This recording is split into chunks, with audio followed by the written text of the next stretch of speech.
Hi అండి, మాకైతే morning టిఫిన్స్తో start అయిపోయింది. వేడి వేడి ఇడ్లీ అయితే తయారైపోయిందండి. అలాగే పుట్నాల చట్నీ కూడా చేశాను. ఇప్పుడైతే వేడి వేడి ఇడ్లీని హాట్ బాక్స్లోకి అయితే తీసేస్తున్నానండి. మా పిల్లలైతే అక్కడ కూర్చున్నారు, మమ్మీ ఎప్పుడు తెస్తుందా అని. నేనైతే ఇంక వాళ్ళ కోసం తీసుకెళ్తున్నాను. చూసారు కదా, వేడి వేడి ఇడ్లీ మా పిల్లలకైతే పెట్టానండి. తింటున్నారు ఇద్దరు కూడా. టేస్ట్ ఎలా ఉందని అడిగాను, వాళ్ళైతే సూపర్ ఉందమ్మా అని చెప్పారు.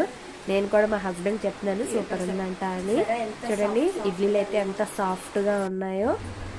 వాళ్ళు తిన్న తర్వాత ఇంకా నేను కూడా పెట్టేసుకున్నానండి. ఇంకా నేను చట్నీ అయితే వేసేసుకుంటున్నాను. ఇంకా టేస్ట్ చూడాలి ఎలా ఉందని చెప్పి. తిన్నాను, కొంచెం కారంగా అనిపించింది, అందుకే నా ఎక్స్ప్రెషన్స్ అక్కడ అలా ఉన్నాయి. నేను చెప్తున్నా కొంచెం కారంగా ఉందండి, మీరు కూడా త్వరగా తినేయండి టిఫిన్ అని మా హస్బెండ్కి అయితే అక్కడ చెప్తున్నానండి. ఇడ్లీలు అయితే చాలా సాఫ్ట్గా ఉన్నాయి అని చెప్తున్నా ఆయనతో. ఇంకా తిన్న తర్వాత సబ్స్క్రైబ్ చేసుకోండి అని చెప్తున్నా. ఇంకా టిఫిన్ అయితే అయిపోయిన తర్వాత బట్టలు ఆరబెడుతున్నానండి సందులో. నిన్న 3 days కూడా అసలు ఎండలేదు. తర్వాత మా హస్బెండ్ అయితే మార్నింగ్ వెళ్ళి మార్కెట్కి వెళ్ళి కూరగాయలు తెచ్చేసారు. మా అమ్మాయి కూడా నాకు బాగా హెల్ప్ చేస్తుంది. ఉసిరికాయలు చూపిస్తున్నానండి, అక్కడ ఉసిరికాయలు తెచ్చారు.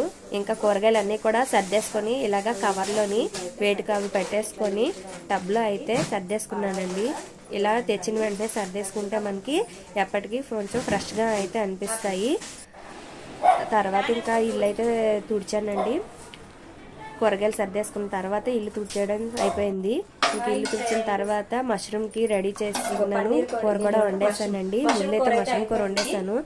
దాని కాంబినేషన్గా నేను వెజ్ బిర్యానీకి ప్రిపేర్ చేసేసుకున్నాను. అన్నీ కోసి పెట్టి ఉంచుకున్నాను. అలాగే పుదీనా అన్నీ కూడా కడిగి పెట్టి ఉంచుకున్నాను. బంగాళదుంప క్యారెట్ కూడా కోసి పక్కన పెట్టుకున్నాను. ఇంకా అల్లం వెల్లుల్లి పేస్ట్ కూడా రెడీ చేసేసుకున్నానండి. ఇలా ముందుగానే అన్నీ కట్ చేసి ఉంచుకుంటే మనకి ఈజీగా వంట అనేది అయిపోతుంది. ఇంకా అంతా అయిపోయిన తర్వాత మా పిల్లలు రమ్మంటే తర్వాత తింటామన్నారు. సరే కష్టపడి ఉండాను కదా, ఎలా ఉన్నాయని చెప్పి నేనైతే టేస్ట్ చేద్దామని ముందుగా వెజ్ బిర్యానీ వేసుకున్నానండి. తర్వాత వేడివేడిగా మష్రూమ్ కర్రీ అది కూడా వడ్డించేసుకున్నాను. ఇంకా కొంచెం ఉల్లిపాయ ముక్కలు నిమ్మకాయ కూడా అందులో వేసుకున్నాను. తర్వాత పెరుగు చట్నీ అండి, అది కూడా వేసేసుకున్నాను. ఇప్పుడైతే మనం టేస్ట్ ఎలా ఉందా అని చూడాలి. ఇంకా టేస్ట్ చూస్తున్నాను. కర్రీ అయితే కలుపుకొని తింటే ఎలా ఉంటుందని. బాగుంది అని చెప్తున్నాను, సూపర్గా ఉంది అని చెప్తున్నాను, తింటున్నాను. ఓకేనా ఫ్రెండ్స్, మా వీడియో మీకు